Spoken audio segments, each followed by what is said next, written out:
Oh, hey, that's another thing we could talk about. Brad was also there when I saw Kraven the Hunter. Okay, Brad, what was your reaction to the rhino scene? All right, so Kraven the Hunter as a movie is the Malort of cinema. No, I'm pretty sure that's science crazed, but all right. I think science crazed is the I think science craze is like the that thing you make at a restaurant where you like mix every kind of soda together and then throw it into like a milkshake and then throw bits of plastic straw, salt, pepper, everything in there. Mustard. When you're at a buffet, mixing every soda together is called a suicide. Mixing it with milkshakes and salt and pepper, I think, should be called a murder suicide. Well, that's what I'm saying, because I feel like you could survive mixing every soda together, unless, of course, Beverly is involved. Don't get me started with that. Our friend DeMarcus just genuinely does that. Yeah. Good for, whenever he gets a fountain soda, he just mixes everything. Yeah, and I remember D mentioning that, but like, which is good on him. He's good at that. I'm saying I have to add those extra caveats to it. Because I did see this go down once at a buffet at like a Fresh Choice or something when I was a teenager, and the reaction I saw to that is pretty much all of the way we reacted to Science Crazed. That being said, this is not about Science Crazed. This is about Brad's thoughts on Kraven the Hunter. Oh God, Brad was present for me. Brad was present for my brain snapping in half. Yeah. So I would say of Kraven the Hunter, I was also when we saw Madam Web, which now here's the thing: when we were watching Madam Web, we invented a good time out of it because of how bad it was. It was just it was laughably bad, and an enjoyably bad movie. We were enjoyably bad. Yeah. Kraven was not that. Okay, I'm gonna add a caveat to that. Kraven was not that. Except for one scene, which is the funniest thing I have ever seen in my entire life. Yeah, they forgot to audio dub in the scream. Yeah. We've talked about it. How long was I laughing, Brad? Oh boy, in the theater, probably like 5 genuine real life minutes. because it would come and go in waves. You would think that you were done laughing at it, and then literally just start wheezing again. And of course, it was very funny, and so it was very contagious, and we were just giggling like we'd smoked up and watched Napoleon Dynamite.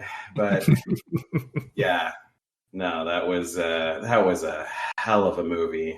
Hell yeah. Wow. I want to say, though, since we're here, this feels like a good place to introduce the general public to the show. Welcome to Undercooked Analysis. We're the Malord of podcasts. Yeah. I will say I did have a good shot of Malort once, except afterwards I found out that I had done a shot of Worcestershire sauce instead. I'm surprised so many. It's an acquired taste, just like this podcast. I feel like the people who listen consistently are the people who have listened to us for years at this point. And if anyone catches you listening to this, just say it's for medicinal purposes. There you go. Right. Yeah. This is my medicinal podcast. It's to quote unquote improve my craft. This is for my mental health. I mean, whatever you can do to get your mental health in these trying times to help it out. I mean, if we're there for that, just drink David, responsibly. No, we as a society are not bringing back these trying times as a phrase. Okay, let me rephrase that then. Everything sucks, so we're happy to help. We're back down that dusty road. We're really in the Malort of times right now. On the Malort timeline. This is the Malort. Yeah, there it is. There it is. Yep. We there it is. Got there. Okay. Thank you, Brad. Yep. For those of you, speaking of which, I'm David. There's Abysmii. Yeah, I have to go get another drink, so you can't start this shit without me. I curated the stories. You did, actually. That's true. Future Maureen might have to edit around this. That's fine. Future Wolverine, can you can you do the time skip with the rhino noise, please? Thank you. Anyhow, welcome back. What's your poison? Oh god, I'm a hipster. Okay, so there's a farmer's market where I live where someone sells essentially like mixers, but they are apple cider vinegar based, and then just any type of like herb or fruit or whatever made into like a compote and then distilled together. So like strawberry rhubarb, blackberry lavender, shit like that. And you put them in your drinks, cocktails or mocktails, and they're fucking delicious. So I just been throwing them into vodka and like some seltzer, and it's like the best thing ever. That sounds great. That sounds like shrub. It is shrub. That is exactly what that is. Yeah, shrub. Yeah, that's delicious. I love shrub. Hell yeah. Now, over here in the Midwest, I'm mixing vodka with Baja Blast. I mean, I did what the vodka seltzer Sunny D not too long ago, so I'm not going to judge. Which actually tasted pretty damn good. I'm waiting for the Capri Sun version because give me that. But last we left off, we were introducing ourselves. Oh yeah. So, whatever. Yeah, a bit. It's the usual suspects: Abysmii, me, Alan. Yep. But we have a guest. Hi, Brad. I am the best. Good. Start with your best foot forward. Hi, I'm Brad. Brad has been a friend of mine for a big number of years.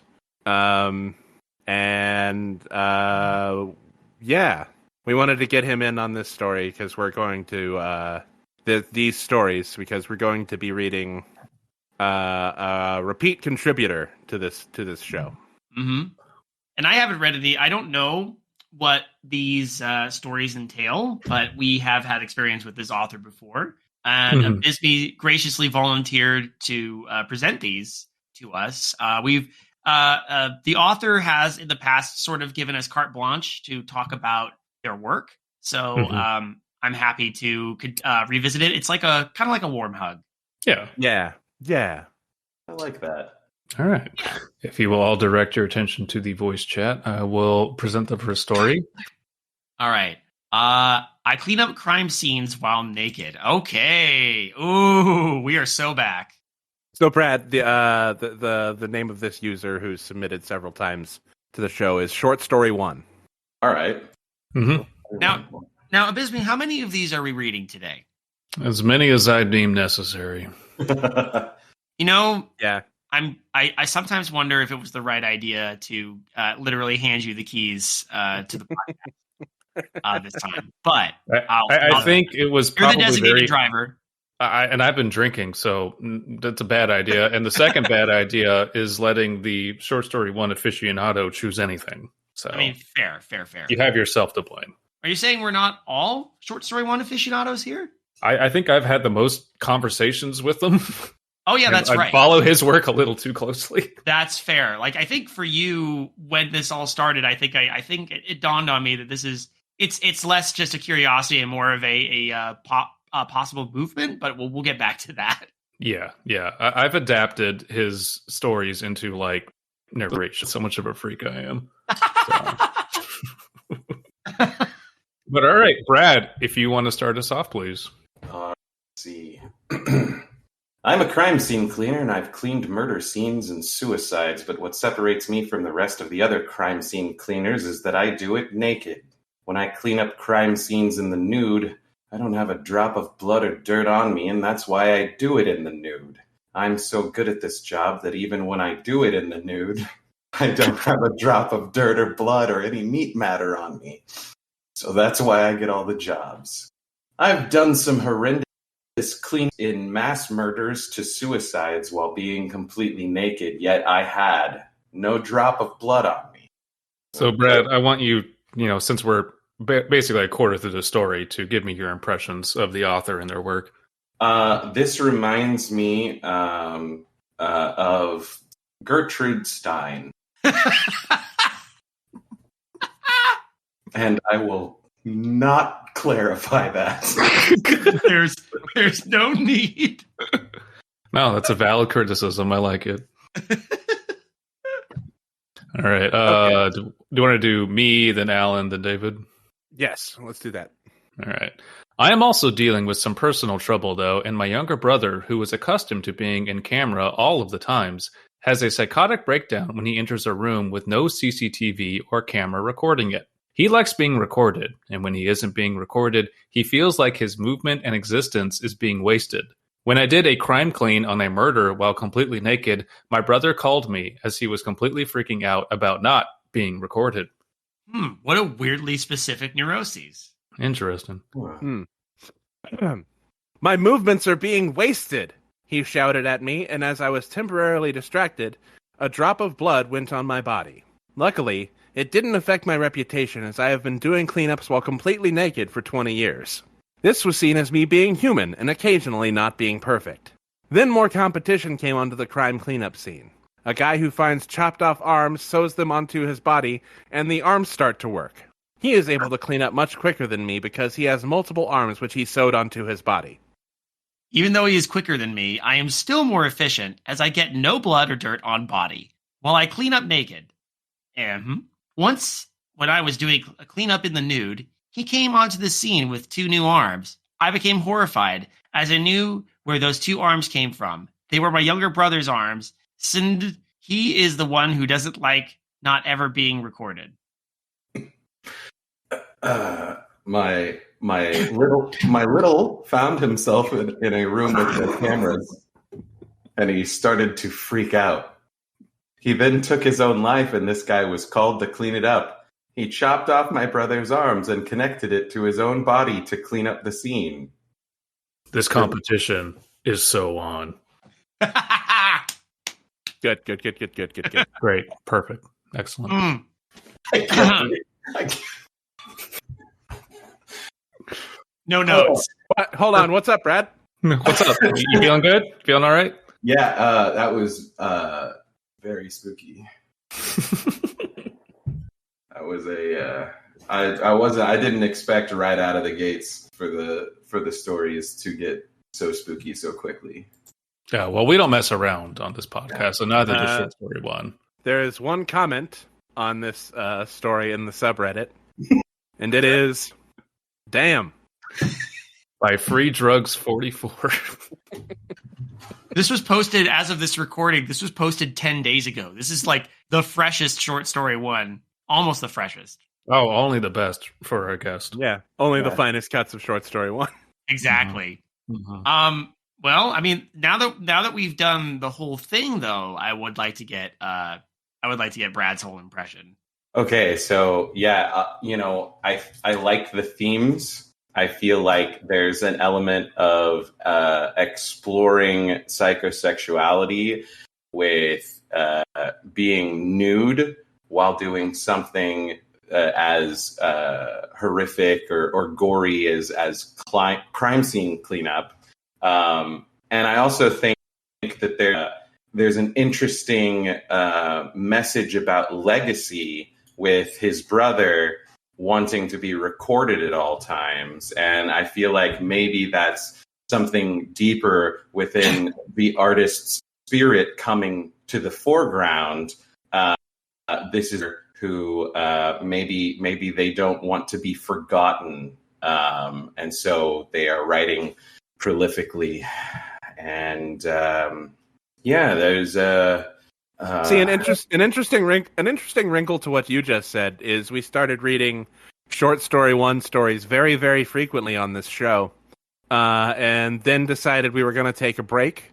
Mhm. And at that point, someone with a different name but very similar writing style to Short Story One started contributing stories to the show email. I see. Mm-hmm. See. So interesting. You mentioned the desire to be seen. Yeah, absolutely. Another thing I noticed was the concept about competition, because, like, obviously, a crime scene cleanup professional isn't going to be able to logistically field every crime scene. So the idea that this other person is competition, it's like, no, this is just another person in the industry. So that actually shows a little bit more of like maybe their mindset of maybe this is coming from the artist himself or herself, and they're saying that they see other artistician instead of just another peer in the space. And a very interesting choice when they used the word sows to spell it as in like reaping what you sow instead of sewing like clothing. So yeah. So the narrator makes such a big deal about how he never gets any blood on himself or themselves. Then mentions that they get a drop of blood, but it's like not a big deal. Do you think we're dealing with an unreliable narrator here? Oh, that's a really interesting question. Maybe. So I think normally when we're talking about unreliable narrators, in the framework of like they lie, like you can't trust their statements to be accurate. Whereas in this situation, it almost feels like shifting moral goalposts. Why are they naked to begin with? Why are they obsessed with this level of cleanliness? If they were clothed, they wouldn't need to be spotless. That you can clean up a crime scene and you don't have to worry about getting stuff on your gloves or your like overcoat or anything like that. Not overcoat, coveralls. And so maybe that is a sort of a peripeteia, like a moment in the story where not only does the narrator find themselves sort of reconsidering or readdressing their own morals, but it might also symbolize the death of the brother. That's very interesting. What do you think about the fact that cleaning up a crime scene naked is verboten because then you are contaminating said crime scene? Yeah, that's interesting. I think, I mean, the only way you would really be able to clean up a crime scene naked without contaminating it would be if your body didn't produce oils or shed skin or shed hair. So I think that this is more than likely a situation where the author probably is guessing as to the rigors of the job requirements. Because they're themselves metaphorical. Or maybe the protag here isn't even a human. Oh, I like that too. We could go out on like a weird limb, and maybe they have something like alopecia or. Oh, maybe, yeah. I mean, we are reading a lot into this right now, and until we can get into the heart of the actual author's thoughts, this is all pure conjecture and reader response theory. Right, and we got a few more stories to read, so we do. Right, but I just want to acknowledge, as a reader response, acknowledging where short story 1 is drawing inspiration, and it seems pretty clear to me that they're drawing inspiration from Ernest Hemingway's fantastic novel, A Farewell to Arms. Perhaps. Yeah. Mentioning the psychosexual aspect is not something we get into a lot, but it very, very certainly came up in the previous Julia Grain, who is probably short story 1 story we read. This story could kill Alan. Yes, I remember that. I want to mention, by the way, that Julia has sent us yet another story. This is maybe bearing the lead a little bit. Another story for later called something along the lines of "Proof That I Am Not, in fact, Rorschach Rorschan." Oh, is boy. the title of the story. Oh no! Boy. And I have a feeling the story will have nothing to do with that at all. Great. Well, I better be on for that one. Yeah. All right. Well, we'll come back to it. All right. But, so, Brad, if you could read us the title of the next story. Okay, let me pull that up real quick. It looks like it is called Special Toilet Paper. Mm-hmm. Shall I start? Absolutely. All right. The toilet paper Jericho wipes his ass with, it comes true with whatever is written on it. It's something I have has to live with for a while now. I buy tissues with stuff written on them like, "It will rain today," or "Dog with the head of a cat will turn up to your house." And I just find them so amusing. I rented a spare room in my house to Jericho, and Jericho was very normal in the beginning. Then, one day, I go outside to find that all of the flowers could talk, and this was not possible. Then I remembered that the towel I had placed in the bathroom had written messages like, "Flowers will be able to talk," and "Ants will be able to talk." So let's unpack that first paragraph. What do you think is happening here? Mm-hmm. Well, if I had to guess, it sounds like Jericho may be responsible for making these things manifest. That's me kind of anticipating that maybe it's not the toilet paper, since things written on the towel now are also coming true. That also implies he wiped his ass with a towel, which is not a great. Did he run out of toilet paper? Potentially. That's really bad. Also, hey, this is legitimate. Hasn't Jericho has been a short story 1 character before? Very, very possibly. Like, I think you have to understand, I don't need to remember these experiences because I lived them, but I'm fairly certain if I go back and listen to previous episodes where we talked about this, we have encountered Jericho before. And short story 1 does occasionally rely on biblical names for their characters. Right. Mm-hmm. Jericho was a place name. Yeah, it was a city. To get into it, it was a city that was in the way of on the way to the promised land, and they weren't going to let people in. So Joshua and Israelites walked around the city for a while and it fell down. This has been so much toilet paper. This has been abridged Bible with a recovering Catholic. Anyway. Then, when Jericho came out of the bathroom, and I told him how strange it is that flowers could talk now, after he had used the tissue to wipe his ass, which had said that flowers will talk. Then, when objects started talking, and Jericho kept coming out of the bathroom after using the tissues with messages on them, I started to suss out that something was up with Jericho. Jericho came clean with that whatever he wipes his ass after using tissue with messages on them, things come true with whatever messages is on the tissue.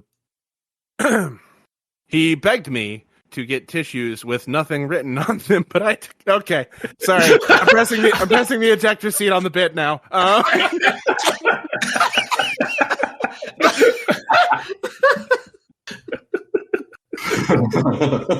We've crossed the event horizon. It's too late. Been holding it in. So yes, Brad, we have read a lot of short story 1 stories. So many of them, a great deal of them, and they are all, in our opinions, both brilliant and the most insane fucking things we've ever read in our entire lives. Yeah. That is definitively art. Yes. That's the thing. They are. There's something just incredible about them. Wonderful. You will not find any author online right now writing like short story 1. They are stories that define logic pretty much every sentence, and you can't look away. They're incredibly prolific as well. Oh, yes. And you know what I've noticed that I guess we didn't point out earlier, which is right next to short story 1's name, is that little flare. Top 1% poster. Yeah, I believe it. There are hundreds of these. So many. And when asked, they've just said, well, I write these at like 4 a.m. when I'm awake and my brain is half functioning and I just get whatever thoughts out I can onto the page. So read into that what you will. All right. But yeah, I'm sorry, just the asinine bit of, can you not write things on the toilet paper? Nah, it's funnier this way. He begged me to get tissues with nothing written on them, but I declined. Then, when more strange things started happening around the house, Jericho came out of the bathroom, and I used the tissues to wipe his ass. I told him to get out, and he didn't beg or try to fight me. He He didn't beg or try fight against me for kicking him out. He left the very next day. I guess he was embarrassed at the fact that whenever he wipes his... You're gonna... Even though the stories are short, you're gonna experience a lot of the same ideas being stated multiple times. It's like psychological warfare. Yeah. I guess he was embarrassed at the fact that whenever he wipes his ass with a tissue that has something written on them, they always come true. Then when Jericho was no longer in the house, it felt good. Then one day, I awoke to water floating all over the ceiling. Then I remembered that a tissue had floating water all over the ceiling written on it. I went to the bathroom, but it was locked. Oh, no. Go right ahead. Then I looked through the secret hole that lets me see inside the locked bathroom. Oh, boy.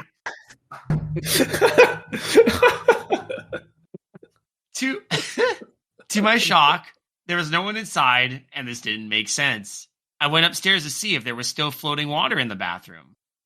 Then the locked bathroom had somehow... Oh, sorry, I'm skipping. Oh, that's right.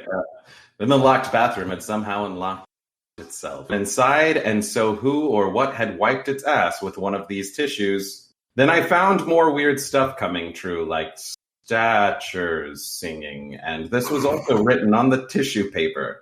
The bathroom would be locked through, and I have a look at the secret hole, and I could only see that there was no one inside the bathroom.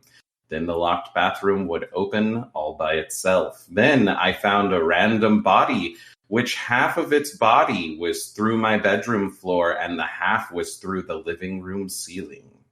This was also written on the toilet paper, and the bathroom is locked with no one inside. As I peep through the hole, who or what is wiping their bottom with this tissue paper? Oh my god. Okay. Yeah, can I read the one? I want to read the one comment from Banana Ann. I think you should write more of this. Agreed. Yeah. Agreed. The further misadventures of Jericho. Now, Brad, I want you to envision reading not 5 paragraphs of this, but 25 paragraphs of this, because we have also done that, and it will destroy your brain. With this author specifically? Yes. Wow. I mean, allegedly. Wow. Yeah, this is really interesting. I was waiting to see if some of the like trends that I saw in the last story happened here as well. And I mean, like the surface level obvious one is they really know how to drive a point home. They, reiterate themselves for clarity, I assume. What is fascinating to me, and this is refreshing my memory on this, is how the point that is driven home is not the point that you, the reader, are asking at all. No. Right. Like, a lot of the questions you are going to ask in a logical situation are not going to get answers. Like, this is an author who does not write works to connect with other people. This is an author who entertains ideas to such a degree of obsession and compulsion as to utterly like estrange themselves from their audience. And I think that's probably why I like these so much, because everything else I've ever read has like, you know what, I relate to that. You know what, I wonder what they're saying and how it relates to me. These ones, this is outsider art. Yeah. I have no idea what the fuck is being said. We're looking into a secret hole at a world we will never actually live in. Yeah. So detached from this reality. What this story actually is how Short Story 1 is slyly telling us how they write their stories. They just write stuff on tissue paper and then wipe their ass with it. David and I read a story about people using bulletproof vests, but the bulletproof vests were made from other people. And like, it was fine for a while. And then we got to a part where like there was a Desert Storm soldier using their wife as the vest, because then at least the wife could spend time with her husband when he was abroad. And it just fucking broke me. Wow. Like, I no one's writing this. No one else is writing this. It's I don't think I've ever experienced a secret hole ex machina before. Mm-hmm. Mm-hmm. And yeah, kudos. one of the whole Cool. reasons. One of the whole reasons we wanted to do this is we wanted to get a fresh outsider's perspective. And Alan we've read so many of these that we decided if we needed to keep going, we need to poison other people with it. Much in the same way that Alan got you to watch Kraven the Hunter, he's now brought you into this world too. Yep. Yeah. I can only imagine Brad and several of my friends have to be wondering at this point if I'm ever going to present them with anything good to read or watch. You know what this reminds me of? Like I'm not trying to be like condescending to the author or anything by any stretch of the imagination, but like, you know, when like a little kid tells you like they just say something absolutely unhinged. They're like, oh, the man in the wall was looking at me last night, and then they laugh and just walk away, right? Like, that's what this. But you're so right, though, because I forget who made it. I think they're either German or Scandinavian or something, but they wrote a poem, and one of the lines is, I saw a man at the top of the stair who wasn't there. He wasn't there again today. I wish he would go away. And like, it's so rooted in just kind of childhood fuzzy memory. But like when you're an adult, it's so disturbing. It's horrific. But when you're a kid, you're like, yeah, whatever. There was a dude in the wall. Yeah. Kids say the most unhinged things. It was not a very good title for that show. So, I mean, I have a friend who is not kindergarten, like first grade or something teacher, and they brought home homework or whatever, and we were visiting, and she just said, hey, just read this shit. This is kids talking about like their days and their dreams, and it is the most unhinged shit because there's just no filter on kids. And I think that's another thing I like about Short Story 1 is that they just get up at 5 in the fucking morning where your brain can't have a filter and just write. Exactly. Yeah, I appreciate how like uninhibited they are. Mm-hmm. Yeah, it's nice for them to be in that place before cruel reality comes smashing down on them with a lead hammer. Oh, hey, another one. I have so many. Should we do a solid 5? Let's do 5. Yeah, let's do 5. I think 5's a good number. We're getting through these pretty quick, all things considered. Mm-hmm. Okay. Brad goes first. Oh, okay. Right. This one's entitled, My Intelligence and Emotional Intelligence Will Now Be Off Balance. Everyone's intelligence and emotional intelligence has now been balanced whenever someone reaches puberty. I work in a highly lucrative field and I needed more intelligence, so I went to the intelligence agency and told them that I needed more intelligence for a certain project. They told me that for them to increase my intelligence, they would have to decrease my emotional intelligence. So they looked at the project I was working on, and indeed they saw that I needed more intelligence than what was normal. They would have to lessen my emotional intelligence, though, and so police officers would be following me around. Now, I want to pause here, because in this ridiculous premise is a very, very cogent premise. Yes. Like this, and this is on the short sci-fi stories subreddit. So, Short Story 1 is not limited to horror, by the way. And like, that is not a bad idea for a story at all. It's very like kind of The Giver, kind of like Gattaca. Mm-hmm. So, and this is what always trips me up. Occasionally, you just see these glimpses of genius, but I'm sure we're going to devolve into something. When they increased my intelligence, I remember going round to people and showing them the AI kissing trend. There it is.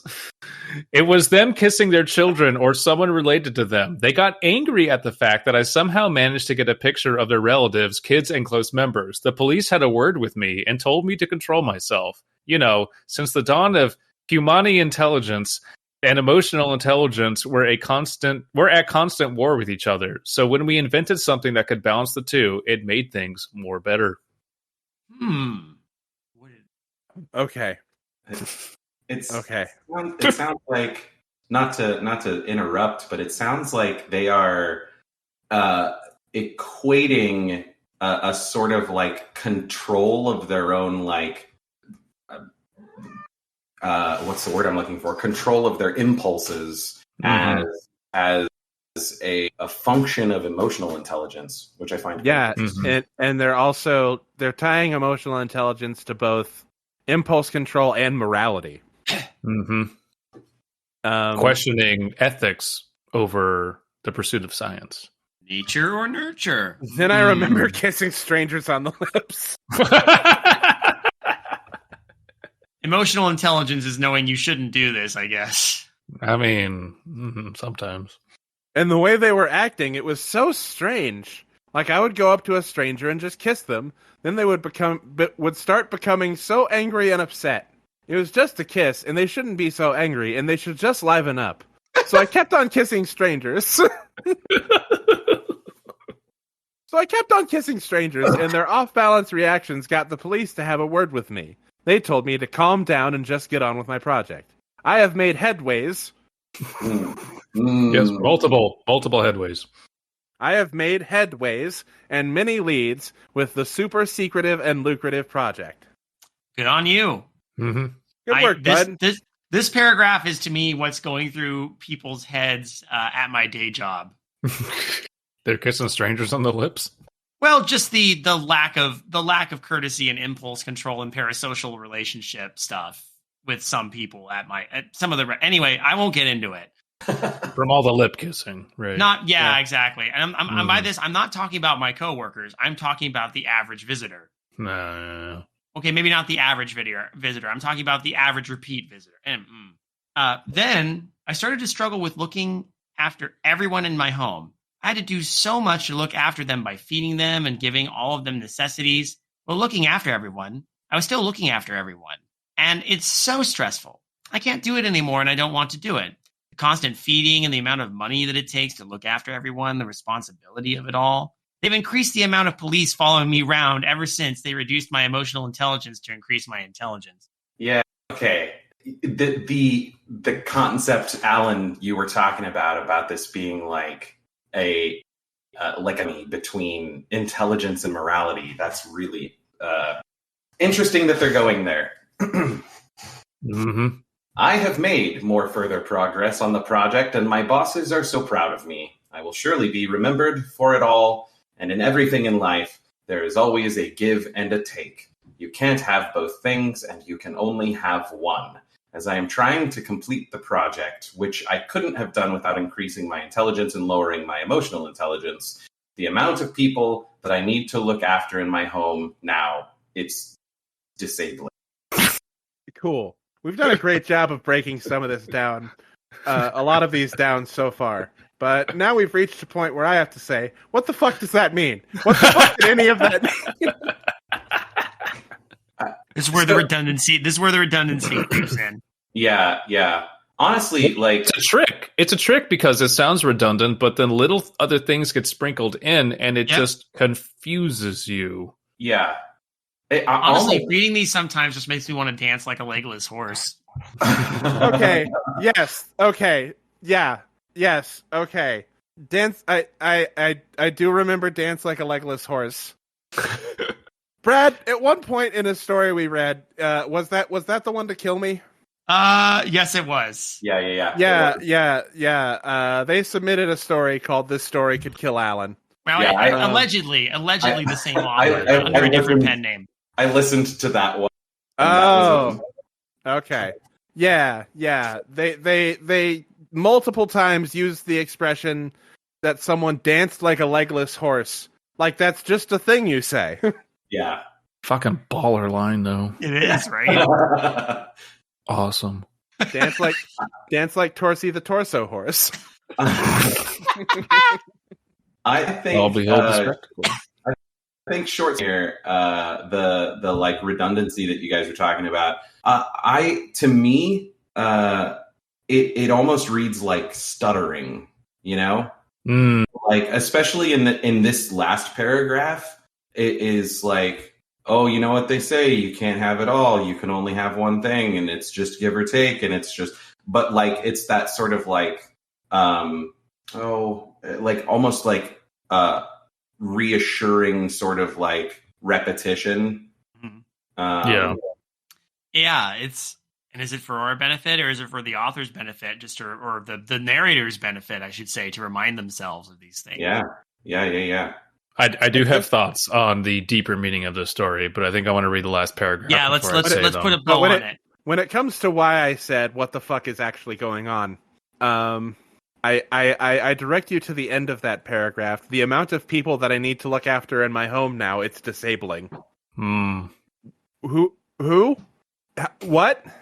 What people? It's disabling my. I can't look after my family because that means I have to focus on something other than my job.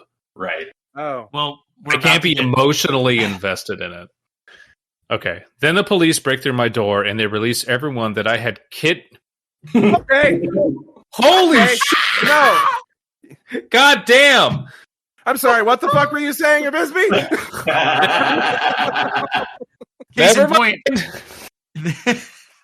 they never said their family. They said the people in their home. This is not the first time that one of us has had a theory, and then the next sentence it gets completely blown out of the fucking solar system.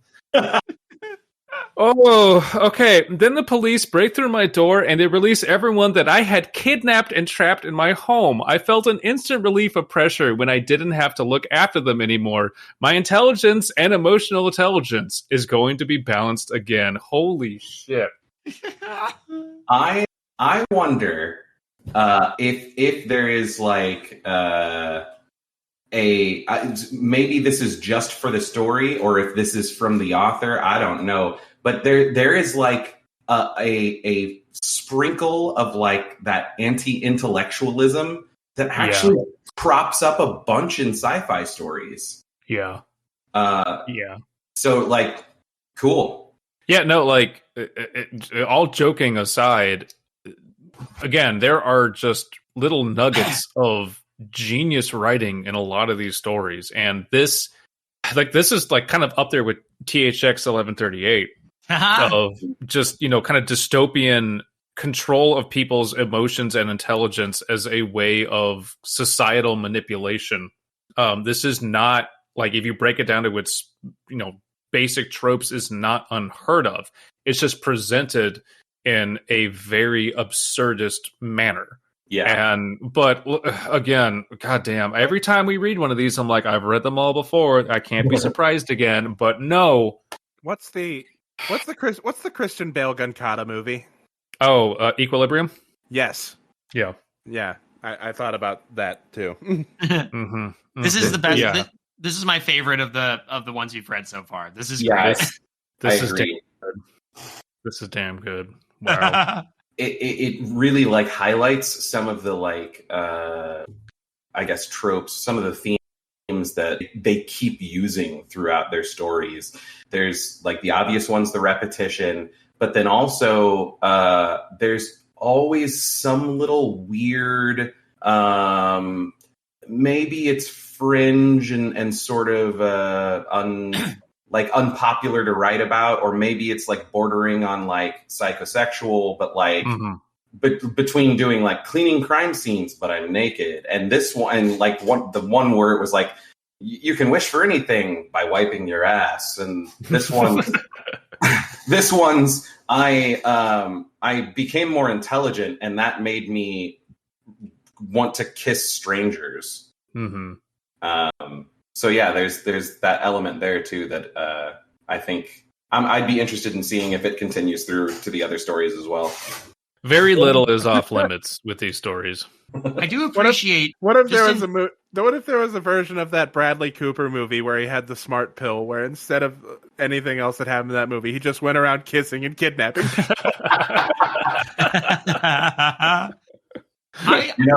They say the average person only uses 10% of their dick. I will say I appreciate that you've curated stories from 3 different subreddits for this. We've had horror _ stories, scary stories, and short sci-fi stories. Mm-hmm.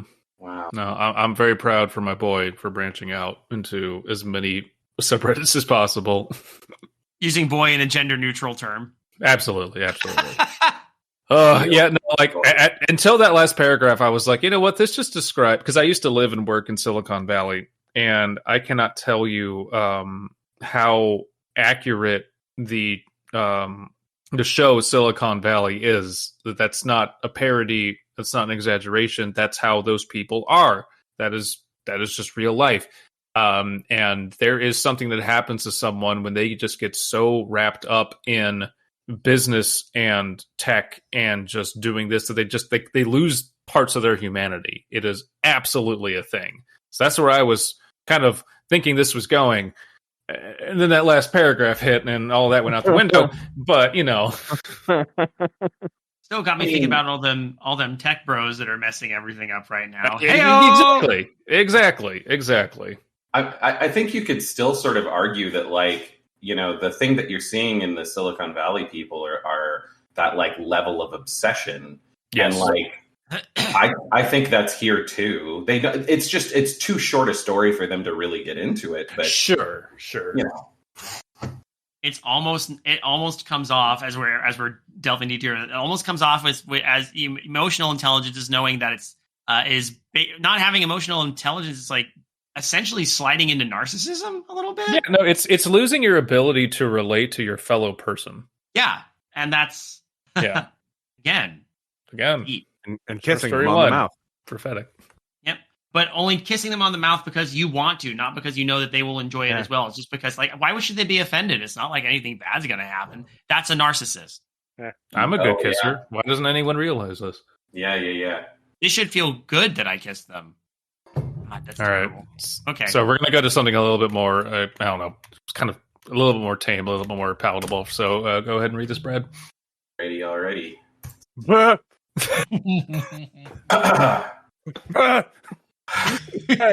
Okay. Can I just say, in these trying times, no, we already said we're retiring. We retired that. All Thank you, Brad. This story is called "All Men Must Wear a Burqa." There has been a call out for all men to wear a burqa, and the reason for this is something very troubling. Any man who disobeys and doesn't wear the burqa will be executed for putting humanity at risk. There has been an invasion on planet Earth from a race that can only seem to shapeshift into men. They don't seem to have the ability to shapeshift into women. When the shape shift into men, they can also copy the organs and shape of men.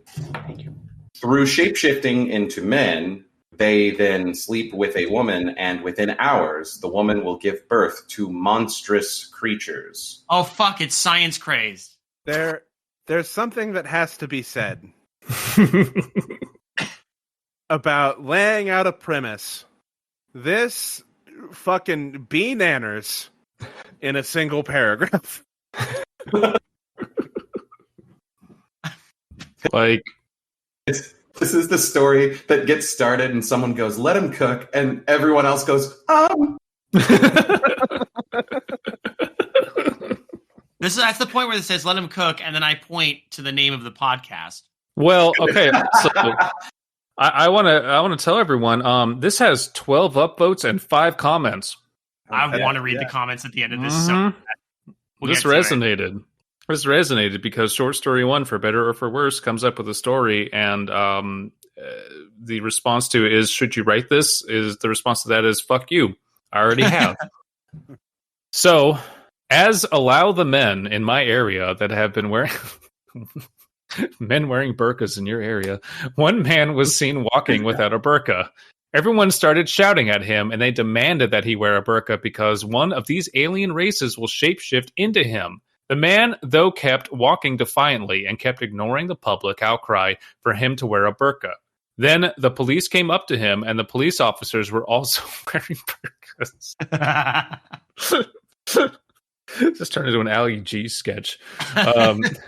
They ordered him to wear a burqa so nothing can copy what he looks like. Can I wear a niqab instead? Yeah, maybe. Is this about masking? We'll get into what I think this is about. It's it could smack of that a little bit, but I have some thoughts as well. The man, though, replied back to the police officer that he is ugly. Oh. Well, like he himself. The man is calling him. Yeah, the man's calling himself ugly. Yeah. Okay, that makes, I guess, more sense. Wear a burqa. Shut up, Uggo. Shut up, you're ugly. And that he has observed that the shape-shifting race are only shape-shifting into handsome, good-looking men. So ugly men can go about their day without wearing a burqa. The police detained him, and the man who weren't...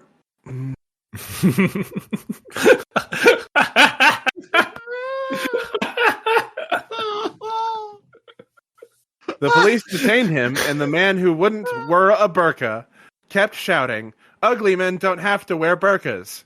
And he was put into the police car, and he was to be jailed.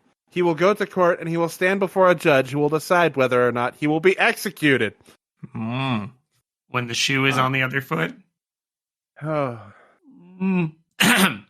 Then, in another area, there have been reports of these shape-shifting aliens digging up young men who had died recently, and that had also possessed good looks. They had shape-shifted into looking like them.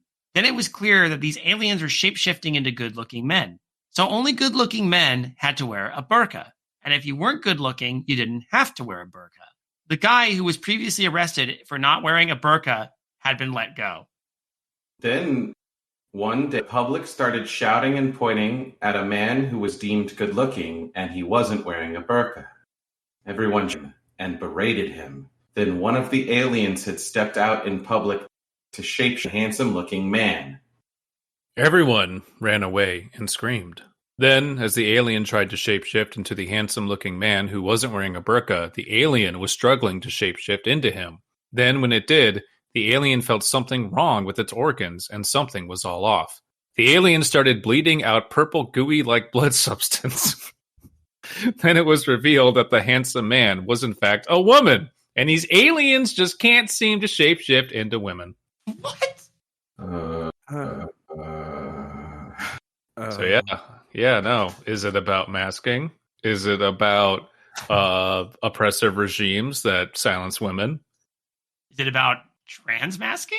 Is it about our obsession with only displaying good-looking people in advertisements and everyone else can get fucked? Is this what the substance is? I mean, I watched The Substance, but is this what happened? I haven't seen it yet, but I kind of assume yes. I feel like this is 3 ideas that are all trying to mate together at the same time.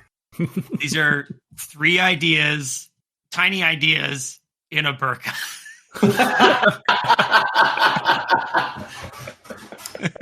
Oh no. Okay. Why? Yes. Yeah, Good question. Yeah. Good start. Okay. Very, very, very poignant of you to posit that first. All right. It only took 4 stories. All right. I've been trying to find the little flecks of gold in all the stories so far, and this one is just borderline problematic. Oh, you sweet summer child! You thought all of these were redeemable. Oh boy! Just a friendly reminder that short story 1, as much as we enjoy their work, are still fallible. Yeah, I mean, that is the risk here. This is unfiltered everything. Whatever goes in a short story 1's brain comes out at 5 a.m. And is it earnest? Is it just vomiting onto the page? I don't know. And I don't presume to ask. Sure. But this is what you get. Okay, so I guess my first observation was, why did it have to be a burqa? But I suppose if that's like what they're familiar with, instead of just like saying like everyone covered themselves from head to toe or whatever, he just, or they just wrote burqa because that is the same. It functions the same way. But there's almost like a borderline. Is this about Islamophobia? Is that real? Could be a thing. I don't know if this sheds much insight, but one thing we know, at least what Short Story One has put out there in interviews, is that they're from the UK. They're of like Middle Eastern descent. Okay. Yeah, I believe that's true. Yeah. Yeah. I mean, I'll go ahead. Oh, I was just going to say, I wonder then, just knowing that, like, obviously, Middle Eastern culture is not monolithic. There's wild difference country to country, culture to culture. Absolutely. But I know that there tend to be a lot of like ingrained, like moral and ethical struggles with concepts like gender, which, when this is about they can turn into men, but they can't turn into women. And it just completely doesn't even acknowledge, like, how do the aliens deal with intersex people or and then I think are of Middle Eastern descent, and that there's maybe there is some element of the perception of Islamophobia in here, since it's a call for men to wear the burqa as well. This is interesting. This is very, yeah. It's a lot. It's intense, and you could argue maybe it's shock value, for example. Sure. But like just taking it at almost a like, if you can, a surface level reading of this. This idea of, well, what if the burqa was on the other sex? Like, how would that work? And how would men feel? And how would society treat that? How, it's almost kind of like holding up a weird, like, funhouse mirror to society and saying, look how stupid this sounds. Does it make sense in the first place? There's one way you could read this. This idea of, like, if aliens came down to Earth and they saw what this was, like, would they even make sense of it? Is that how absurd it is? That's another way you could look at it. Is that the intended way? I have no goddamn idea. Right. But just for the sake of clarity, I've actually gone back to that interview from 2 years ago just to kind of refresh my memory. According to Short Story One, I remember this, at the time of writing, they were living in a residential building. They worked in a residential building, and they said people from all kinds of walks of life came through there and served as their inspiration. And I found this. I remembered this one. Are there any controversial topics that you will not broach or that you prefer not to write about? To which they respond, I tell myself to just write it, and if it gets deleted or taken off, then I will accept that and respect that and try again with another story. So, wow. Which is, that's pretty decent. Yeah. Wow. Oh yeah, here we. Oh yeah. No. Okay, and I want to. Yeah, and someone in the community asked, you often use Indian and Arabic names in your stories, indicating that you are either from there or for part of your heritage or culture. How do you think it influences your writing? And yeah, I am a Bangladeshi Muslim, and I have been to Bangladesh and Saudi Arabia. Gotcha. There we go. So that might there's some additional insight for you there. And I remember that detail, but not specifically where. So, and it would be hard, like, if I was this honest of a writer, to not write about a topic like this. Exactly. So. So yeah, just it's so fascinating. It's just, again, it's refreshing because so much of what we read, like, a lot of thought goes into it, a lot of care, a lot of editing, a lot of just ponderance, and that's not a bad thing. Yeah. But it's always good to just have this kind of juxtaposition of something that has, not that there's no thought, but it's just uncontrolled thought. Yeah, it's just through composed, stream of consciousness almost. Exactly. It's almost, and that's almost kind of a genre that's kind of died. Like, granted, I don't read, like, the New York Times best-selling list or anything, but is stream of consciousness even a genre that has any mainstream stakeholding anymore? I don't know. I've only ever encountered it in a contemporary fashion via Short Story 1. So, like, who else is doing it, if anyone? I don't know. I don't know if they were being honest or not, because their whole, like, persona and everything. But that is my understanding of how Chuck Tingle works as well. You're right. There is kind of a connection there, or a comparison. Which reminds me, I still need to read Camp Damascus. You wanna hit us with one more? Let's do one Was more. it out? Yeah, one more. And this is kind of a mission statement to the rest of us. Did you all read the comments on this one? Oh, no, we didn't. Yeah, they're very positive. We got from Money Brech, good concept. We got No Individual 9037, awesome story. I love the writing and the ending. Passenger Sad 9918. This is the best short story I have read here. I love the style of writing, as if a normal casual observer is doing the narration. Just a regular Joe out on the street rambling about the situation. Keep it up. I totally agree. And then from Deleted, haha, you're right, make me. Cool. Thanks, dude. Very insightful. Good. I wanted to point out the comment about it being regular Joe on the street. This is actually that's a like pointed observation, because if you read this from the perspective of like, this is a guy being interviewed by the news, and like that's actually like really. I mean, it is a very like casual way of speaking. So you're trying to get your thought out. You're repeating things because you're on camera. You haven't been on camera, so you're kind of like stumbling over your sentences. Yeah, absolutely. Yeah, I'm glad you're picking up the oeuvre here. Like, you're a shoe-in for this, Brad. I'm glad you're enjoying this. Yeah, this is great. So I've clicked the link to the last story, and this one is a NSFW. Woo! I don't know how the last one wasn't, but great. This is a spicy one, apparently. Yeah.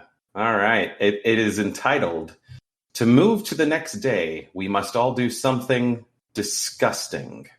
To move to the next day, we must all do something disgusting, and it's a chore. Where I live, everyone in my community must do something disgusting for time to move on forwards. The people who keep the towns running tell us what we need to do to move to the next day. Yesterday, we had to roll around in mud with dead pigs so that we could move forwards to today.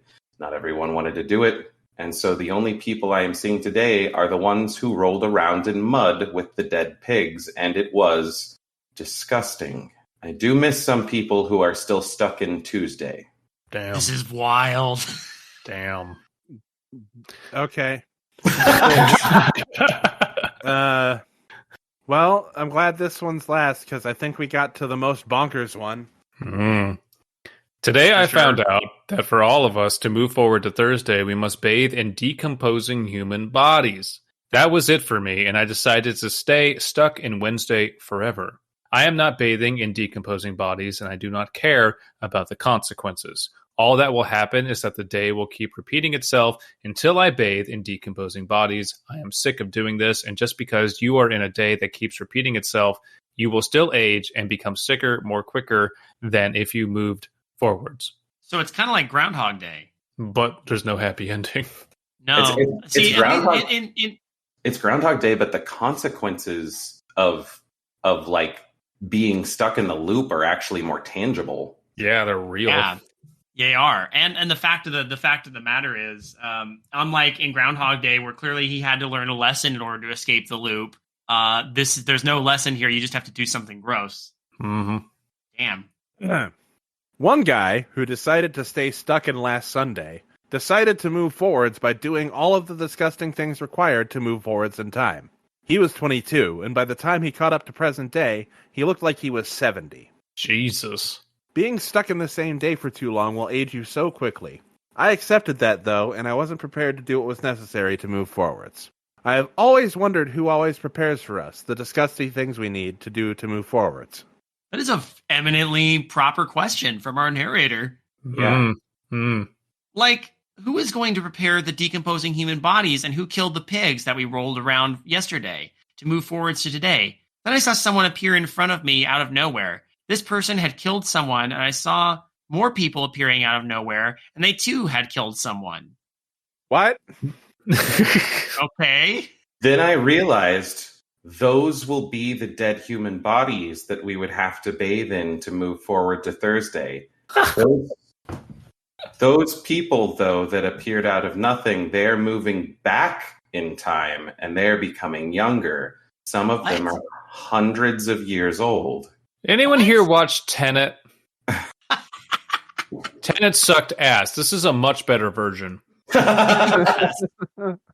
So we that try to move forward have to do disgusting things. Those that move backwards create the disgusting things. I guess there's always a balance. Fuck me. What? Whoa. Whoa. Oh, Lord. Nice. Okay. Okay. Out on a limb here, but the people who are sowing the seeds of today create the problems for the people tomorrow. But it almost looks like if you kind of like flip that, it's kind of a weird thing of time travel. Like if you plant a tree, you're not expecting to see it grow in your lifetime. It's for someone else. That's a type of time travel, technically. So it's about actions and consequences. In this story, well, I'm probably projecting my own philosophies here, but this feels very much like a commentary on class stratification, because the people who are coming from the future, moving backwards in time, are getting younger and creating disgusting scenarios for the other people to continue moving forward in time. So it's like it doesn't seem like there's any like drawbacks to being a person moving backward in time. You're just only that you age, but yeah. But you're just creating obstacles for all of these people trying to live their lives normally, and you're getting all of these benefits of, like, you know, getting younger and kind of holding everyone off. You're pulling the ladder up from behind you. Yeah. Interesting concept. We tend to come to these types of conclusions and interpretations on these stories. I always wonder what a different group of people would think about this. Not that a different group of people would ever read this because we're insane, but like, you know, clearly we're projecting our philosophies onto these stories. For sure. Yeah. I've said it before. These are like the ultimate reader response theory stories. It doesn't really matter as much what short story one intends. It's what we take away from these stories. And that's why these are always such fascinating little thought experiments. And I have in the course of doing these with you, I've really flipped in my opinion about short story one and about the nature of stories and thinking about what stories are and what they entail. So this feels like a person who is again, not trying to be condescending or anything. This is just my observation here. It's like a person who has these like ideas for these worlds that they want to kind of construct with the written word. And they are allowing themselves an opportunity to create those worlds by, you know, waking up at 4 a.m. or staying up till 4 a.m., whatever it is, and just putting pen to paper. And I think what is kind of clunky about it is, you know, it feels like they're trying to paint this world, but all they have is crayons, you know? and so they but, give it, yeah, they give it like the ultimate example of giving it one pass and then moving on too. Oh yeah, for sure. Yeah, it's almost like an abstract art version of like horror short stories. Yeah. Oh yeah. Yeah. Interesting. Cool concept. There's a lot of love on this one too, with the likes and comments. Yeah, I'm noticing we have quite a few. I love it. And then responsible AD8242. Why do most of the stories on this sub sound like they were written by bots? Short story one replies, no bots, just pure imagination. Incredible. Bravo. What amazing punctuation to like this episode. No bots, just pure imagination. Mm-hmm. Mm-hmm. I feel like I feel like that should be tattooed on someone. Not me. It's someone. I mean, it's another thing I appreciate about these stories is we live in an era of such highly polished, highly manicured content, even down to stories people try to put on Reddit to like get a Netflix deal. And Short Story One is out here going like, no, fuck that. Grammar ain't shit. And I'm putting this out there. Oh my god. English is a fluid language. Language is fluid. Play with it. Have fun with it. Who gives a fuck? Mm-hmm. Oh yeah. Don't be so what is it? Subscriptivist, prescriptivist, whatever it is. That's like, oh no, you have to write it a very specific way. No, fuck no, you don't. No. And this is the most unique writing voice that I've come across in years. Like no one writes like this at all. There's this old study, or well, it's a story that I have been told that's about a scientific, well, quasi scientific study, right? Where it was a professor in a college that was teaching a class on how to throw pottery. And he said at the beginning of the semester, he's like, I'm going to split this class into two groups.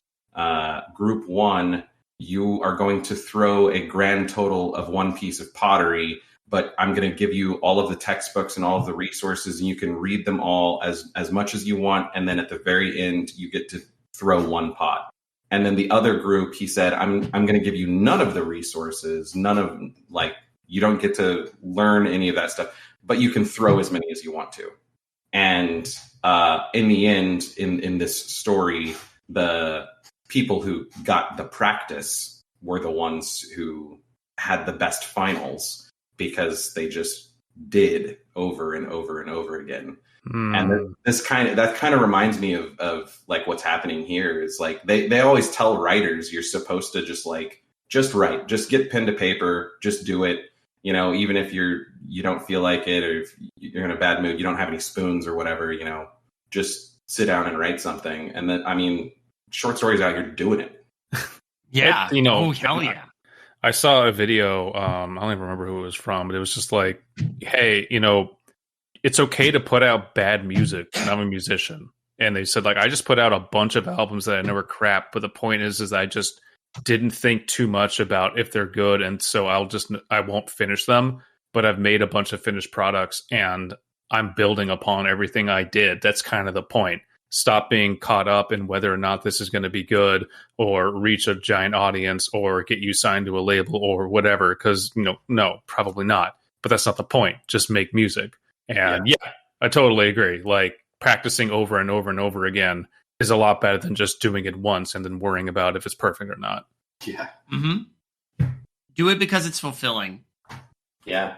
Self-fulfilling. So which if you want to share it, share it. Yeah. Hell yeah. Yeah. Yeah. Which of these was y'all's like favorite? Oh.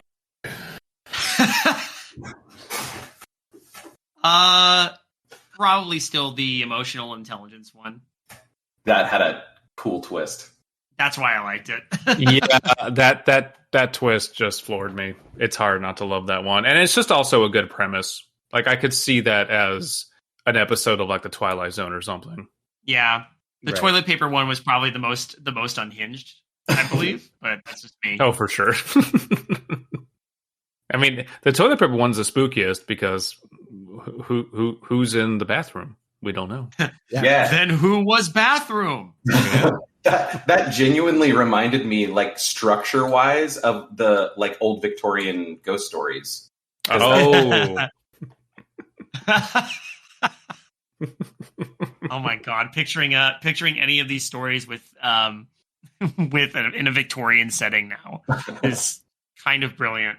I'm trying to decide. I did really like the emotional intelligence one, but this last one also I think it feels like it could be a Black Mirror episode, you know? Yeah. Oh yeah.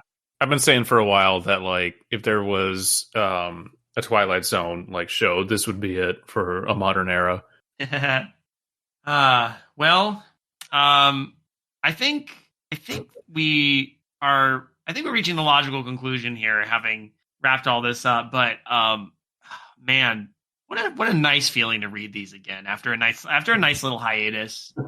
Brad, I want to thank you for joining us this episode and for being willing to brave these because Alan made you. It's true. I have that kind of power over people. You sure do, buddy. That's yeah. No, I really appreciate it. Like, thanks for having me. This was an unexpected series of stories, but I really enjoyed myself. You took to them very, very well. Is there anything you'd like to share with our listeners? Maybe any projects or anything you'd like to plug while you're here? Sure.